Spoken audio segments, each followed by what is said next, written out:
الله أكبر.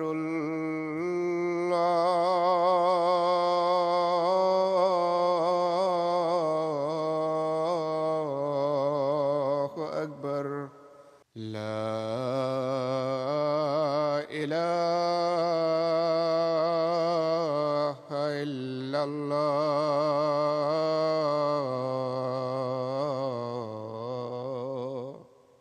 السلام علیکم ورحمۃ اللہ. أشهد أن لا إله إلا الله وحده لا شريك له الحمد لله رب العالمين غير المغضوب عليهم ولا الضالين. حضرت صلی اللہ علیہ وسلم کے غزوات کے حوالے سے کچھ بیان کروں گا.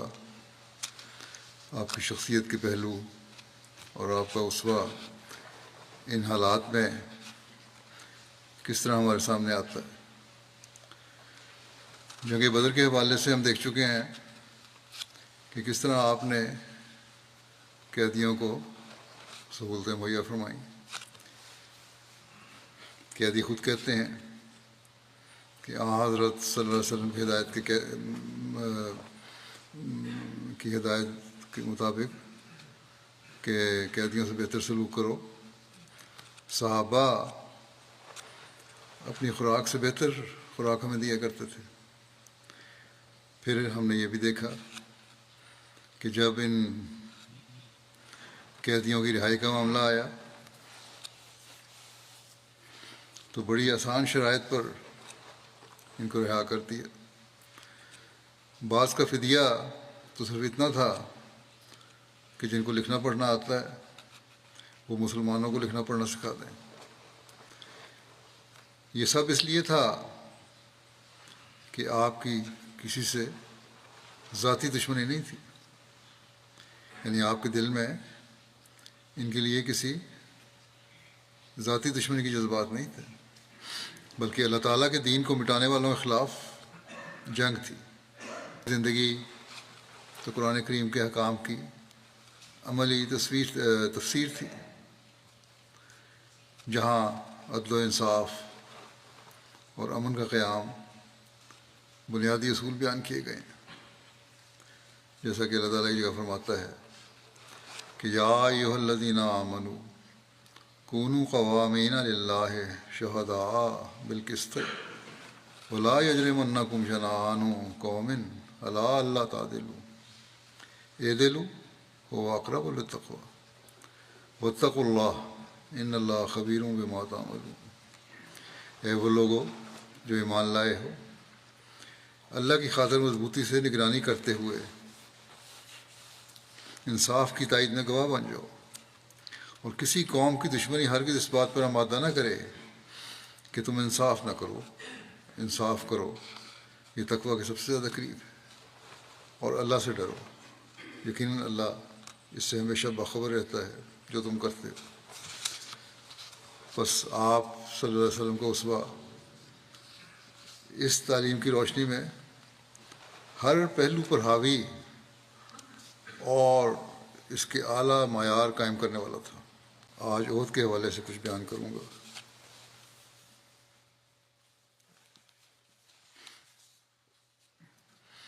جیسا کہ واقعات ثابت کرتے ہیں، یہ جنگ بھی دشمن نے اپنی دشمنی کی آگ کی وجہ سے شروع کی تھی، اور مجبوراً مسلمانوں کو بھی جنگ کے لیے نکلنا پڑا. حضرت صلی اللہ علیہ وسلم مدینہ منورہ سے جمعے کے روز بعد نماز اثر روانہ ہوئے، اور بروز ہفتہ سورج بلند ہونے سے قبل میدان احد پہنچے. احد میدان کے پہاڑوں میں سے ایک پہاڑ کا نام ہے. یہ مدینہ سے تقریباً 3 میل کے فاصلے پر ہے. سیرت خاتم النبیین میں غزوہ احد کی تاریخ اپنے تبشیر نے 15 شوال 3 ہجری 31 مارچ 624 عیسوی بروز ہفتہ بیان کی ہے۔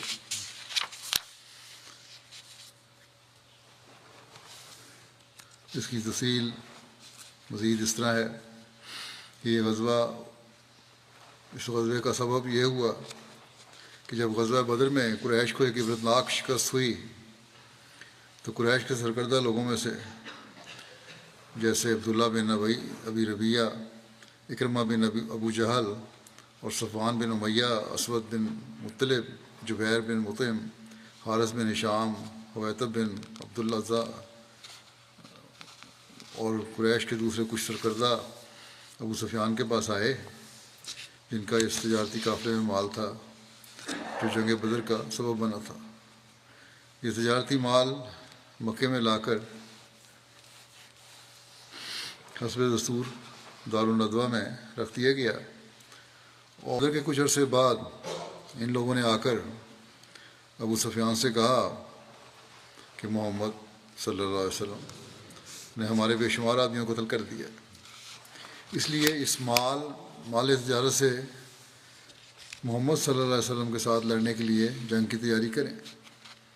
ممکن اس ایک عام سبب کے علاوہ کچھ اور امور بھی تھے جو کہ اس جنگ کے اسباب قرار دیے جا سکتے ہیں، جیسا کہ گزشتہ خطبہ میں ذکر ہو چکا ہے کہ غزوہ بدر کے بعد اہل مکہ کا شام جانا محال ہو چکا تھا، کیونکہ مکہ اور شام کی تجارت کا راستہ مدینے کے مضافات سے گزرتا تھا، جسے مسلمانوں کی طرف سے بند کر دیا گیا تھا، اور کفار کے سابقہ ظلم و ستم کے باعث ان کا وہاں سے قافلوں سمیت گزرنا دشوار ہوتا جا رہا تھا، جس کی وجہ سے قریش کو اپنی معاشی موت نظر آ رہی تھی، اور تجارتی راستے کی بندش، غزوات اور سرایہ میں شکست اور بدر میں سرداران قریش کا قتل اور 70 مشرکین کی گرفتاری جیسے امور ان کی شہرت اور معاشرتی حالت پر بدنما داغ تھے، جنہیں وہ دھونے کے لیے اور اپنی معاشرتی ساکھ بحال رکھنے کے لیے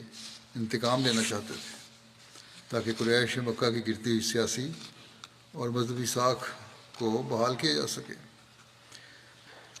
اور انہوں نے مسلمانوں سے انتقام لینے کے لیے ایک باقاعدہ مسلح جنگ کرنے کا پختہ عزم کیا۔ چنانچہ ایک مصنف نے غزوہ احد کا ایک سبب یہ بیان کیا ہے کہ قریش کو بعض مہمات میں ناکامی ہوئی اور اس کی وجہ سے ان میں رنج و غم اور انتقام کا جذبہ بہت زیادہ ہو گیا۔ اس جنگ کو جنگ صحیح کہا جاتا ہے، اس کا بھی بیان میں گزشتہ خطبات میں کر چکا ہوں۔ جیسا کہ گزشتہ خطبات میں کردہ میں ہزیمت کے بارے میں ذکر ہو چکا ہے، ابو سفیان کی مدینہ کے خلاف ناکام مہم کے بعد قریش نے اپنا ایک بڑا تجارتی قافلہ راستہ بدل کر عراق کی شاہراہ سے شام کو روانہ کیا تھا، جس میں سونے کے زیورات، چاندی کے ظروف اور دیگر سامان تجارت، جن کی مالیت کا اندازہ تقریباً 1 لاکھ درہم تھا۔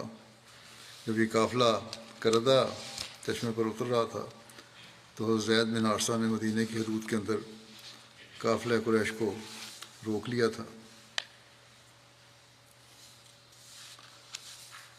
تمام مال تجارت قریش سے چھین کر مدینہ لے کر پہنچے تھے۔ بہرحال بہت سی وجوہات تھیں جن کی وجہ سے کفار جنگ کی تیاری کرتے رہے۔ عزا جمعی وہی تھا جسے رسول اللہ صلی اللہ علیہ وسلم نے بدر کے قیدیوں میں سے آزاد کیا تھا۔ اس وقت اس نے رسول اللہ صلی اللہ علیہ وسلم سے عرض کیا تھا کہ اے محمد صلی اللہ علیہ وسلم، میری 5 بیٹیاں ہیں جن کا میرے سوا کوئی سہارا نہیں، مجھے معاف فرما دیں۔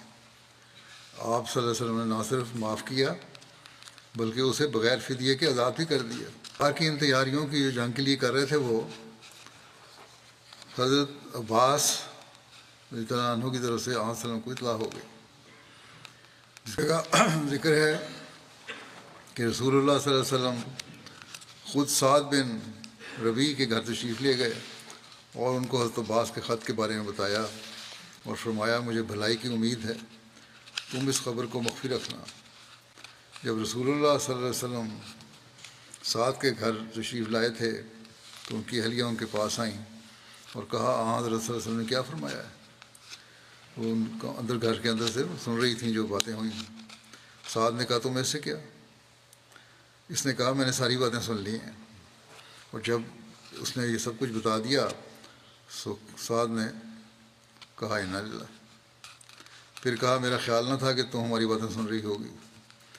وہ اپنی بیوی کو رسول اللہ صلی اللہ علیہ وسلم کے پاس لے گئے اور اس کا معاملہ آپ کو سنایا اور عرض کیا یا رسول اللہ مجھے ڈر ہوا کہ کہیں بات لوگوں میں پھیل جائے اور آپ سمجھیں کہ میں نے یہ راز افشا کی ہے، حالانکہ آپ صلی اللہ علیہ وسلم نے تو مجھے راز پوشیدہ رکھنے کا فرمایا تھا.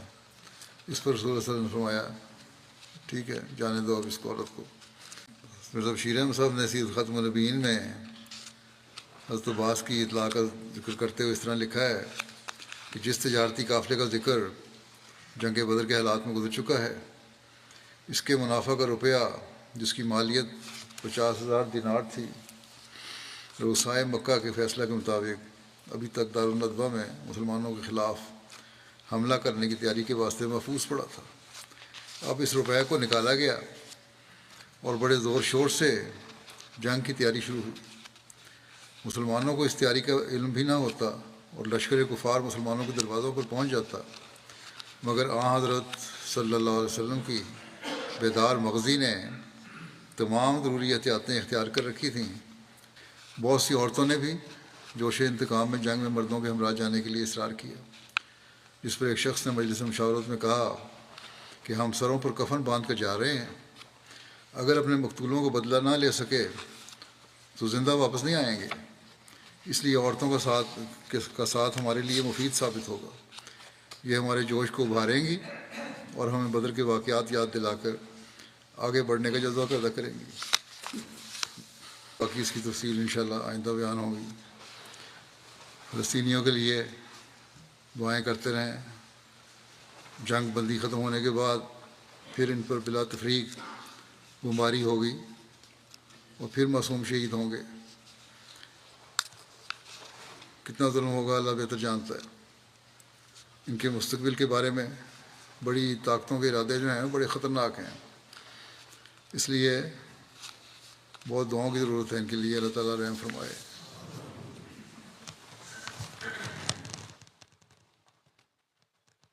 الحمد للہ نحمده ونستعینه ونستغفره ونؤمن به ونتوکل علیه. اذکروا الله یذکرکم وادعوه یستجب لکم ولذکر الله اکبر.